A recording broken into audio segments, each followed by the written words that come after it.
ওই রহিমা থাক, আমি অফিসে যাচ্ছি, ম্যাডামের খেয়াল রাখবি। স্যার আপনি এখানে বহেন। কি কি আশ্চর্য, অদ্ভুত তো। এই তুই কি করতেছিস বলতো? স্যার প্রতিদিন আপনি চলে যাওয়ার পর ম্যাডামের বয়ফ্রেন্ড আহে, আজকে আপনি সব নিজের চোখেই দেখতে পারবেন। আপনি চুপচাপ এখানে বসে থাকেন। কিরে তোর তোর স্যার কি অফিসে চলে গেছে? হ্যাঁ ম্যাডাম, স্যার তো কখনই চলে গেছে। আচ্ছা ঠিক আছে, তাহলে তুই এক কাজ কর, তুই বাজারে যা, বাজারে গিয়ে 2 ঘন্টা সময় ওখানে কাটিয়ে আসবি। কি ব্যাপার, এইটা কি?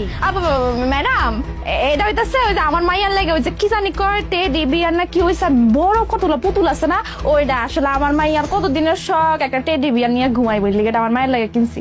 টেডি বিয়ার তোর মেয়ের জন্য কিনেছিস? আচ্ছা দেখি তো কেমন হয়েছে। না না ম্যাডাম, ম্যাডাম আমার ইচ্ছা ওই টেডি বিয়ারটা আগে আমার মাইয়াই ধরবো, এর লেগা। আচ্ছা ঠিক আছে, সমস্যা নেই, তোর মেয়েই তার টেডি বিয়ারটা প্রথমে দেখবে, কেমন? এখন তুই তাড়াতাড়ি বাজারে যা, কেমন? আর 2 ঘন্টার আগে আসিস না। আচ্ছা।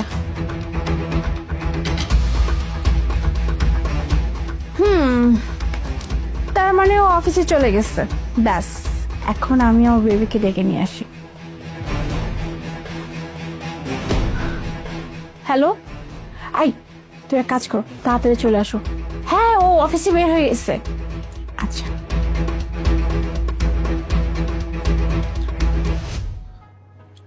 যাক, ফাইনালি তোমার হাজবেন্ড তাহলে গেল। তুমি কতক্ষণ যাবত আমাকে ওয়েট করাইতেছিলা? সরি, আসলে তোমাকে অনেকক্ষণ লেট করে ফেলছে, আসলে ওর অফিসে যেতে না একটু টাইম লেগেছে আজকে, বুঝছো, এর জন্য প্লিজ রাগ করো না।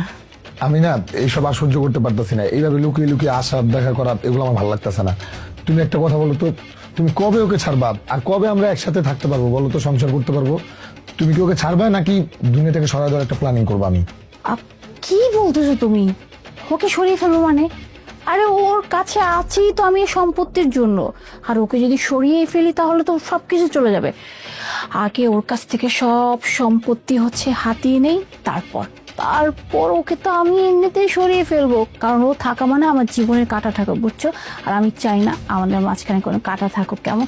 তুমি জাস্ট আর একটু সময় পর্যন্ত ওয়েট করো, ওকে? ঠিক আছে, তোমার কথা বুঝতে পারছি।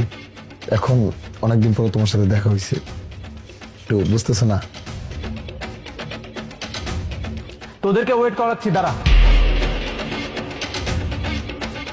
তুমি তুমি তুমি এই রুমে কিভাবে? তুমি না অফিসে চলে গেলেন মাত্রই তো রহিমা বললো আমাকে।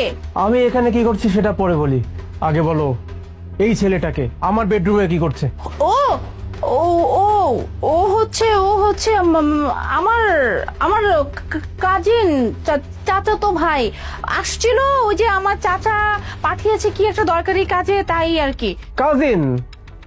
এটা তোমার কেমন কাজিন আমি বুঝলাম না। কাজিন তো আমাদেরও আছে, কাজিনকে নিয়ে মানুষ তো বেডরুমে এভাবে আড্ডা দেয় না। তোমার কাজিন তুমি ড্রয়িং রুমে নিয়ে গিয়ে বসাতে পারতে, চা নাস্তা খাওয়াতে পারতে, কিন্তু আমার বেডরুমে এই ছেলেটা কি করছে না? ইয়ে মানে ব্যাস, আর কিচ্ছু বলার চেষ্টা করবে না। তোমরা এতক্ষণ এখানে বসে কি কথা বলছো আমি সব শুনছি আর নিজের চোখে দেখছি। কি চোখগুলো এরকম রসগোল্লার মতো বড় বড় করে ফেললে কেন? অবাক হয়ে যাচ্ছ? আসলে আমি রুমেই ছিলাম, এখানে লুকিয়েছিলাম আর নিজের কানে শুনছিলাম তোমাদের কথাবার্তা। এগুলো চলে তাহলে মোনা? হ্যাঁ, তোমার কত বড় সাহস, তুমি তোমার বয়ফ্রেন্ডের সঙ্গে প্ল্যানিং করছিলে আমাকে মেরে ফেলার। রিজনটা কি? আমার সম্পত্তি। আমার সম্পত্তির জন্য তুমি এতদিন আমার সঙ্গে ছিলে, অথচ আমি ভাবতাম তুমি বোধহয় আমাকে ভালোবাসো।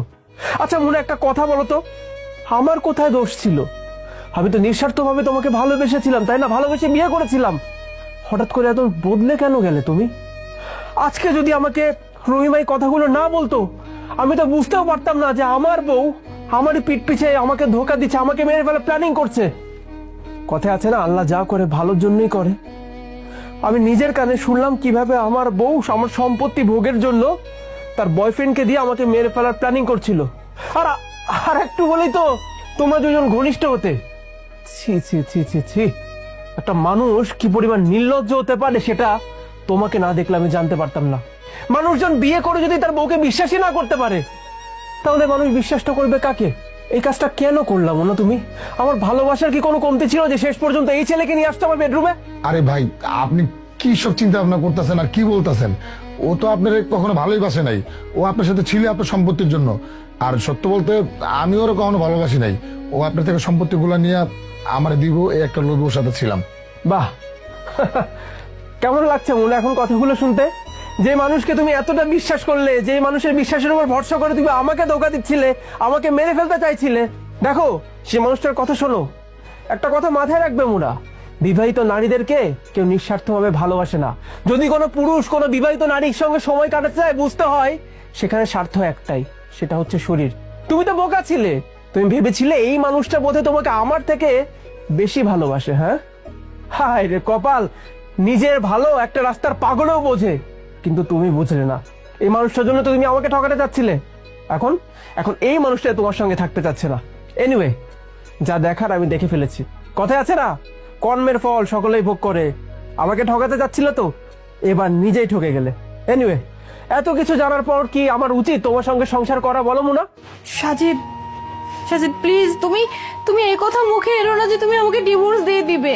হ্যাঁ, এটা এটা সত্যি যে আমি আমি তোমার সাথে শুধুমাত্র তোমার এই সম্পত্তির জন্য ছিলাম, আর তোমাকে বিয়েও করেছি সম্পত্তির জন্যই।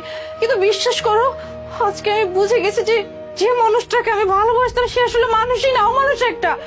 আমি আমি ওকে ছেড়ে দেব, ওকে আমি আমার জীবনে রাখবো না। তুমি তুমি তোমার জীবন থেকে আমাকে সরিও না। আমি আমি তোমার সাথে থাকতে চাই। প্লিজ প্লিজ, আমার এই অন্যায়টা তুমি মাফ করে দাও। আমি তোমার কাছে হাত জোড় করে মাফ দিতে চাই, প্রতি ফুলে আমি পায়ে পড়বো। আমাকে তুমি আরেকটা বার সুযোগ দাও না তোমার জীবনে থাকার জন্য। কত সুন্দর ভাবে তুমি আমার কাছে মাপ চাচ্ছ। হ্যাঁ, মানে তুমি এমন ভাবে কথা বলছো মনে হচ্ছে তুমি কোনো কিছু করো নাই। এত জঘন্য একটা ক্রাইম করার পরে আমার কাছে ক্ষমা চাইতে তোমার লজ্জা লাগে না? আমার বউ আমারই বেডরুমে তার বয়ফ্রেন্ডের সঙ্গে সময় কাটাবে, তাকে হাতে হাতে ধরার পর আমি তাকে ক্ষমা করে দিব? সরি মুনা, এত বড় উদার মনের মানুষটা আমি না। আমি তোমাকে ক্ষমা করতে পারবো না মুনা। আমার তো মন চাচ্ছে তোমাদের দুইজনকে পুলিশে ধরিয়ে দিই, কিন্তু আমি সেটা করতে পারবো না। হাজার হোক তুমি আমার ওয়াইফ। এর আগে আমি এখানে পুলিশকে ডাক দিয়ে তোমাদের দুজনকে ধরিয়ে দিই। চুপচাপ সসম্মানে আমার বাসা থেকে বেরো যাও।